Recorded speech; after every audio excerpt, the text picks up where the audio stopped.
Bonjour à vous, ça fait longtemps que je n'avais pas fait de vidéo, encore moins de vidéos sur les psaumes avec Jean-Paul II. Ce matin, je lisais le psaume 41 et à chaque fois que je prie ce psaume-là, il y a un verset, c'est « Je me souviens et mon âme déborde ». Ça me fait toujours penser à la devise du Québec, « Je me souviens ». Et j'aime à penser que notre devise pourrait être un extrait de ce psaume-là et toute l'importance de la mémoire. « Je me souviens et mon âme déborde ». Et là, je me suis dit, je suis curieux de savoir ce que Jean-Paul II dirait sur ce psaume. Alors, on était aujourd'hui, quand j'ai prié le psaume, on est le lundi de la semaine 2. Alors, on va se dépêcher à continuer les psaumes. Ça fait 5 mois, je pense, que je n'ai pas fait de vidéo sur les psaumes. On continue tout de suite. On est rendu au samedi 1, le psaume 118, la partie 19, le chiffre romain. Voilà. Alors, je vous lis le psaume et le commentaire. Et plus on avance, plus qu'on va avoir le commentaire du psaume 41 dans quelques vidéos. Psaume 118, partie 19, litanie de la loi de Dieu. J'appelle de tout mon cœur, réponds-moi, je garderai tes commandements. Je t'appelle, Seigneur, sauve-moi, j'observerai tes exigences. Je devance l'aurore et j'implore, j'espère en ta parole. Mes yeux devancent la fin de la nuit pour méditer sur ta promesse. Dans ton amour, Seigneur, écoute ma voix. Selon tes décisions, fais-moi vivre. Ceux qui poursuivent le mal s'approchent, ils s'éloignent de ta loi. Toi, Seigneur, tu es proche, tout dans tes ordres est vérité. Depuis longtemps, je le sais, tu es fondé pour toujours tes exigences. Désolé pour les bruits, c'est l'été, les voisins. Alors, on est rendu à la méditation, la promesse d'observer la loi de Dieu. Alors, Jean-Paul II nous dit « Ce que la liturgie des Laudes nous propose le samedi de la première semaine est une seule strophe tirée du psaume 118, prière monumentale qui comprend 22 strophes, autant que de lettres dans l'alphabet hébraïque. » C'est magnifique, hein? Ça veut dire que le psaume, il y a comme 22 parties, puis c'est comme si nous, chaque partie commencerait avec la lettre A, B, C, D, E, F, jusqu'à nous, on en a 26 lettres, mais dans l'alphabet hébraïque, il y a 22 lettres. C'est vraiment intéressant. C'est pour ça que ça dit ça. Que une certaine lettre de l'alphabet par laquelle commence chacun des versets, l'ordre des strophes suit celui de l'alphabet. C'est ce que je viens de dire. Celle que nous venons de proclamer est la 19e qui correspond à la lettre Kof. Q-O. C'est complexe. F. Mon hébreu n'est pas très... Je ne connais pas l'hébreu. Ces préliminaires, un peu extérieurs à notre prière, nous permettent de mieux comprendre la signification de ce chant en l'honneur de la loi divine. Il ressemble à une musique orientale dont les modulations sonores semblent ne pas avoir de fin et montent vers le ciel dans une répétition qui implique la tête et les sens, l'esprit et le corps de l'homme en prière. C'est beau, hein?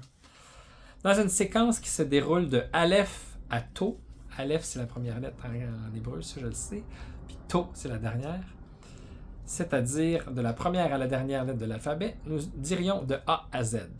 L'orant se répand en louange de la loi de Dieu qu'il prend comme lampe pour ses pas sur le chemin souvent obscur de la vie. Verset 105.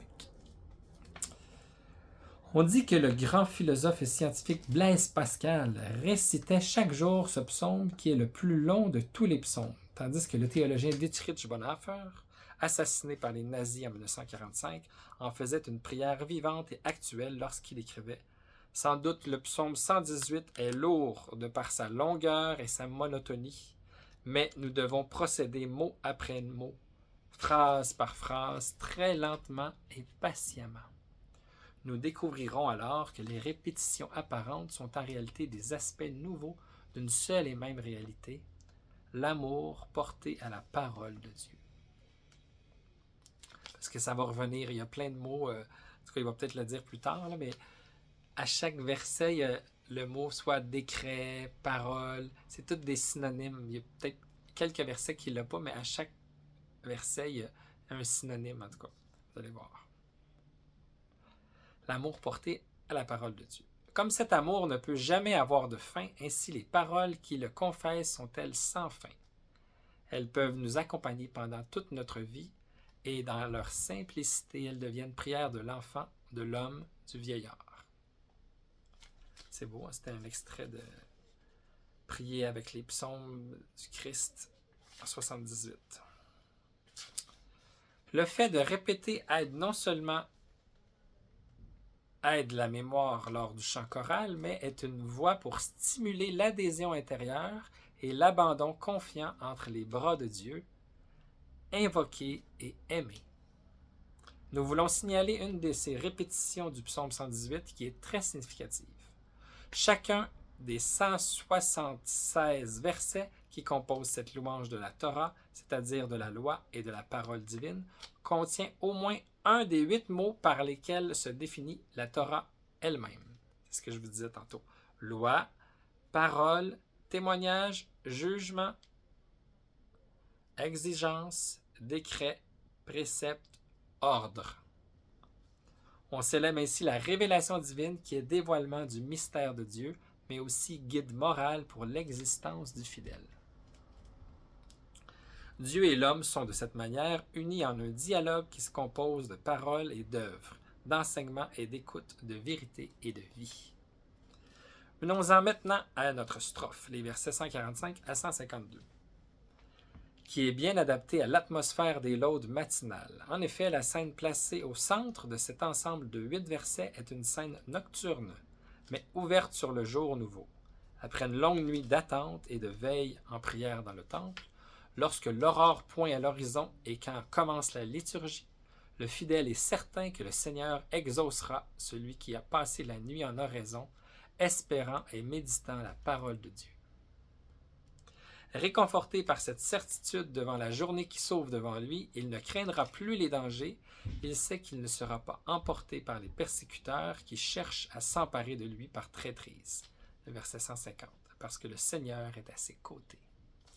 Toujours important de se rappeler ça, ça fait du bien quand on l'oublie. La strophe exprime une intense prière. J'appelle de tout mon cœur. Seigneur, réponds-moi. Je devance l'aurore et j'implore, j'espère en ta parole.